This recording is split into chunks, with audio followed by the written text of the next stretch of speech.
Before she ran for city council in River Falls, Diane Odeen actually had aspirations of holding office at the state level of government in Wisconsin.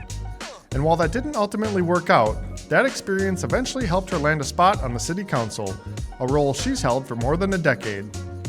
On this episode of the Kinni Cast, Diane takes us behind the scenes of what it's like to be a city council member in River Falls, discusses some of the projects she and her other council members have helped bring to life over the years, and shares how River Falls residents can get involved in local government and connect with their city council representatives.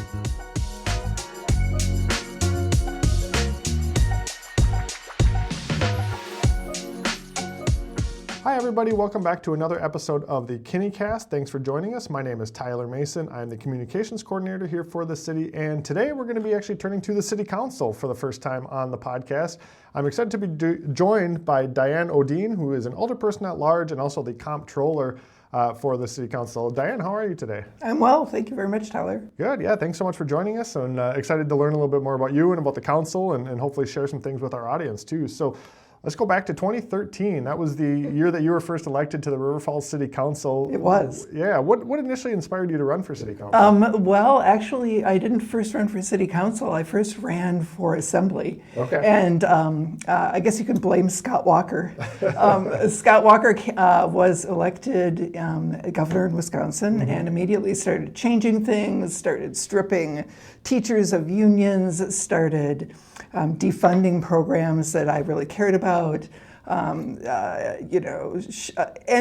my husband and I looked at each other and said, well, if we want to stand up for these values, we need to get involved.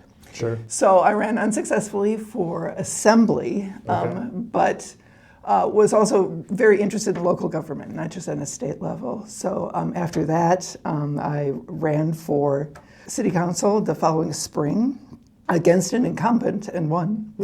And it's been, in retrospect, I'm really glad I didn't win state office because I found that locally you can actually get things done. Yeah. And it's not a partisan fight. Sure. I'm curious, what did you learn just in that assembly race or that kind of first entry into that that maybe you took with you in your run for city council? Well, I learned that it's not a lot of fun to call total strangers and ask them for money. But I learned how it is very difficult to campaign for office, and I very much appreciate people who will put in the effort to do that. Knocking doors, answering questions about policy, telling people why you're the better candidate, all of that just takes a lot of energy. But it was a great opportunity because I learned a lot more about the district as it was structured then. It included River Falls and Hudson mostly. Sure. It was really a lovely opportunity to get to know what was on people's minds, in particular in River Falls, which kind of gave me an idea of what kind of issues I'd face on city council. Sure. What was your reaction when you did win the first time? Oh, it was great. I thought, here's a chance for me to make a difference in my hometown. Yeah, and you've been on the council, like I said, over a decade now, and making some big changes and important decisions here with the city of River Falls. The city council here, as is the case in most cities, council members, this isn't their full-time job. Everyone has jobs outside of this. Your background is as an attorney, and I'm curious how that experience has maybe helped you in your role as a city council member. Well, I think in some ways it's helped me in terms of how to understand process. For example, people will come in front of the city and about certain issues, say zoning, or they feel like their house is taxed too much or whatever, and I've kind of got a good idea of what kind of due process they are due. Also, just in terms of making decisions as to the legality of some of the decisions the city makes, and also understanding the limits of power. The city has certain authority over limited space, certainly just within city limits, and right. The ETZ too a little bit, but we don't have power over everything. So so just kind of understanding how that works, what authority the state has given the city. Sure. Well, let's maybe kind of dive in a little bit about how the city council operates here in River Falls. So, including yourself, there are 7 elected council members plus Mayor Tolan, who we had on the podcast already. Can you maybe just share a little bit about the role of a council member in River Falls? As you know, there are 3 at-large alderpersons and 4 districts. I am an alderperson at large, which means that I am elected from all the city citizens. Whereas the districts just are voted on just by the people who live in their district. Right. But the result of that is that essentially everyone in town has 3 people, 3 alderpersons to represent them, the 3 at large and the 1 in their district. Right. So I always keep in mind that I'm supposed to represent everyone in the city, not just the people in my neighborhood. Sure. But I do think having the districts is very helpful because having, like, certain parts of River Falls might have different concerns than others. Say you live in Sterling Ponds, you might have different concerns than people who live on the west side. Sure. And so it's good to have a alderperson that keeps that in mind. Yeah, absolutely. And in addition to that, you also serve as a comptroller and you sit on the Plan Commission too. Tell me a little bit about each of those additional duties and what those entail for you. The comptroller is essentially just another set of eyes on the city, but on the city pocketbook, the checks that go out. Sure. Every month I take a look at them to make sure that they all seem reasonable and appropriate, that there's not some large check to some unidentifiable company. Right. I take a look at it, and so does one of the other members of the council. Okay. So it's a shared obligation. And then as far as the Plan Commission, tell me a little bit about your role with that, and Okay. maybe just more broadly what the Plan Commission does, because I think lately I know there's been some interest in the Plan Commission, but maybe not everyone listening quite knows what the Plan Commission is. Well, the Planning Commission is a body that meets generally once a month, and we're the first review process for development, essentially. And we are assumed to have like a little more information about the process by which the city plans its development and the different projects that are going on. I am the city council representative, but there are also 5 citizens on that committee, I believe, and the mayor acts as chair. So the council meets every 2 weeks, Yes. Typically. Vote on different things and take action on different things. Some weeks the meetings are 5 minutes long, some weeks are 3 hours long. But I guess behind that, there's other work that goes into it too. Maybe share a little bit about when the council's not meeting, what other roles and kind of how your role as an alderperson and a council member plays into, I guess, your day to day. Sure. Actually, I think the shortest meeting that I recall was maybe about 6-7 minutes. Okay. I thought there was one recently that was maybe 5 That was very short. It was very short, and sometimes they are because there's not a lot in front of us, and what we've got in front of us is, maybe as non-controversial as approving the minutes from different committee meetings. Every Thursday before the city council meetings, we get a packet of information emailed to us. And in fact, anyone who wants to sign up on the city website could get that same packet emailed to them at exactly the same time as we get it. So that gives us about 4 or 5 days to read through the packet, contact city staff if we've got any questions about it, and then be prepared when we arrive on Tuesday evening for the meeting. The council also sometimes has workshops to talk about big picture things like the fiscal plan, the budget. Every year we meet with the school board just to talk about mutual issues and let each other know as local elected officials what's going on in our corner of the world. Right. And then every person on the council is usually assigned a committee. So that means, for council, if you're on the council, you have maybe 3 meetings. We also, people on the council meet with staff occasionally.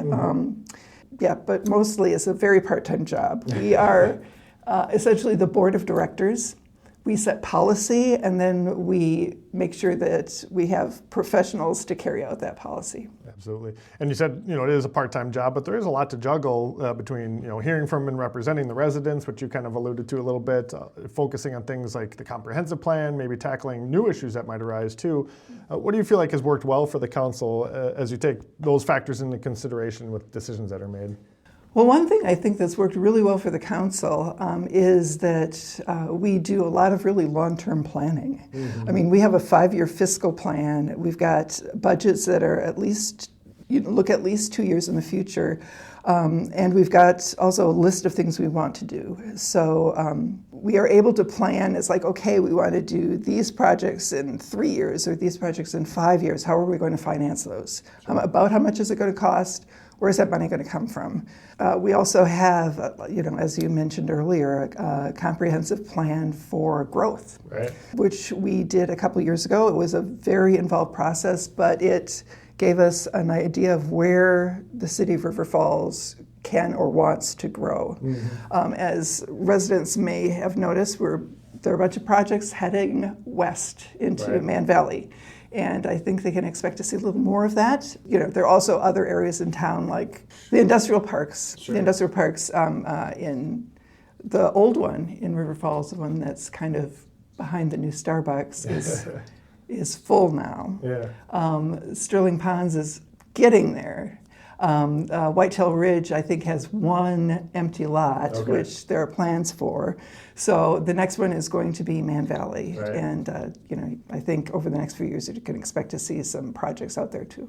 Well, speaking of projects, there's a lot of current projects and initiatives going on. Are there any that you're most excited about right now when you think about what they mean for the future of River Falls? Yeah, one of them I'm really excited about, which is kind of seems to be moving forward at a glacial pace, is the Kinni Corridor plan. Sure. We are working with the Army Corps of Engineers, who, if all goes according to plan, will be taking out the dams and doing a lot of work to stabilize the banks. So it will be a free-flowing Kinnickinnic River. That project started back in, I would guess, 2016, 2017. And the city council voted on it way back in 2018 that we were going to eventually take the dams out. Yeah. We made a promise at that time that we wouldn't use taxpayer dollars to do it. We wouldn't use property tax dollars to do Sure. it. And we are making good on that by getting the Army Corps of Engineers involved, which brings in a lot of federal money. Right. Anyway, that I think will be transformative to both the river and downtown. Absolutely. We had Amy Peterson, the Community Development Director, on a previous episode, so if people are interested in hearing more about the Kinni Corridor and kind of where things are at, because as you said, it's been ongoing for a while, but some steps are being made in the right direction with that now. But I'd encourage them to check out that episode, and we'll link to that in the episode description. How about past projects throughout your tenure on the council? Anything that maybe you're most proud of that the city has accomplished in your time? Well, I'm really proud of the renovations that we've done to Glen Park. It was kind of a worn-out park. And I think that the new pavilion and some of the other amenities that we added, the splash pad, there are more things that are going to be added over the next few years, hopefully. But the way that the city and our contractors took care to protect all the large trees that we could made a real difference, because it looks like that pavilion's always been there, Right. and it's pretty new. Yeah. So I'm proud of that. I am proud of the different things we've done kind of behind the scenes that no one sees. Sure. I sometimes joke that if we do it right, if city government is done right, it's invisible. Your streets just get plowed, you feel safe, police show up, electricity comes on when you turn on the Right. switch. And it's only when things change or things don't work that people are like, wait, this isn't right, this should work. Right. But things like sewer and water projects that we've done over the last Things couple that of years. most residents don't pay attention to. Right? No, they don't. And in fact, they shouldn't really. It's like it should just work. But we've done some significant work on those, and that was needed because if River Falls is going to grow, we've got to have capacity Right. to take care of the wastewater. Also electrical.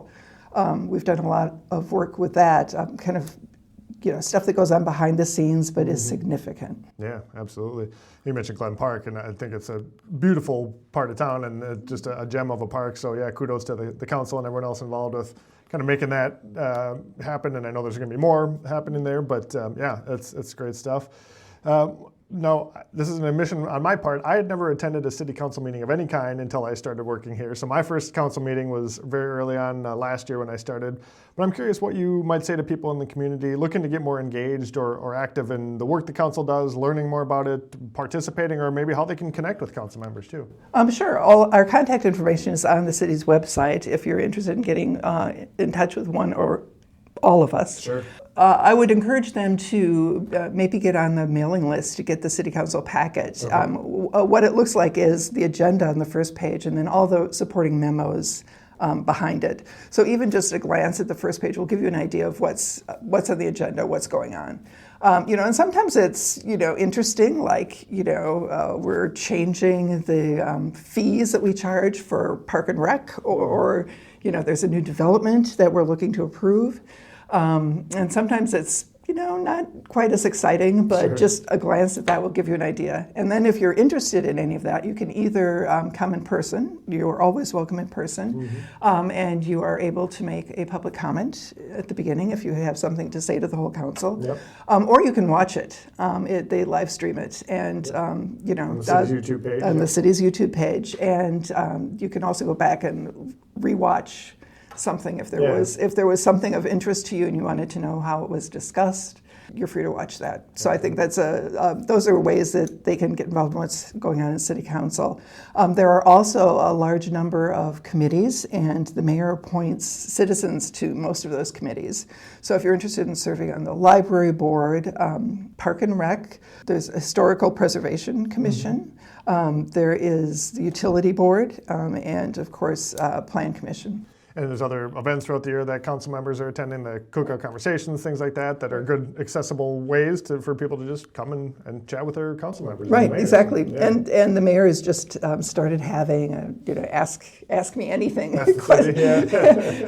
sessions. So that would be a good way for someone to, if you've got a specific question or Absolutely. just want to hear what is on the mind of anyone else. Yeah, and you mentioned the public comment at council meetings. You're the timekeeper, so if people come, they have 2 minutes, and Diane will let you know when your time is up. Yeah. We sometimes we get a lot of people, so 2 minutes generally gives you an opportunity to say what's on your mind in kind of a succinct way. Yes, and if you didn't get a chance to say enough, you can come back the next time. Right. Well, last one here for you, Diane. We ask everyone on the Kinni Cast this question, but I'm curious your take on this. What impact do you hope your work will have on the people of River Falls? Well, one thing, this is more an impact I think that the whole council contributes to. Sure. We have, I would say, quite a variety of political points of view on the council, and we all get along. It is not at all a partisan thing in River Falls, for which I'm very thankful. And I think we all give each other the benefit of the doubt. We all want, the best for the city. And sometimes we disagree as to how to get there. Sure. But we, I think, all realize that any disagreements are in good faith, and we're all pulling in the same direction. And that is not the case with every city council. Even if you read like the Minneapolis papers. Sure. Sometimes there is a lot of friction, and I think it gets in the way of getting things done. So if there is any legacy I would like to see, from the particular councils I've been on, it's kind of the ability to get along and to, by all means, air your differences, but at the end of the day, realize that you're all there for the same reason. Yeah, and from everything I've witnessed, I think you all do a great job of doing that and coming together and getting the work done that needs to be done. So yeah, I think that's a great way to wrap it up. Great. Well, Diane Odeen, Alderperson at Large from the River Falls City Council, thanks so much for joining the Kinni Cast today. Oh, thank you very much, Tyler. And thank you to everybody for listening to this episode of the Kinni Cast with Diane. If you don't subscribe, you can find it on Apple Podcasts, Spotify, at rfcity.org. There's a tab for the podcast page as well. And be sure to share this with your friends, your neighbors, anyone else in the community who you think might be interested in learning more. Until next time, have a great day, River Falls.